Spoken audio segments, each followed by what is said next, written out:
ছোটবেলা থেকে শিখেছিলাম ভালো স্ত্রী মানে চুপ থাকা। অনেক পরে বুঝেছি চুপ থাকতেই আমি নিজেকে হারিয়েছিলাম।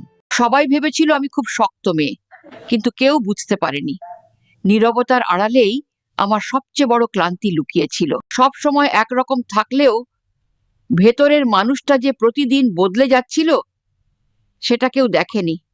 সংসারের সব দায়িত্ব ঠিকই সামলেছি, কিন্তু নিজের অনুভূতিগুলোকে কোথায় যে রেখে দিয়েছিলাম সেটা আর মনে ছিল না। একদিন আয়নায় তাকিয়ে বুঝেছিলাম আমি শুধু একজন স্ত্রী ছিলাম, নিজের মানুষ আর ছিলাম না।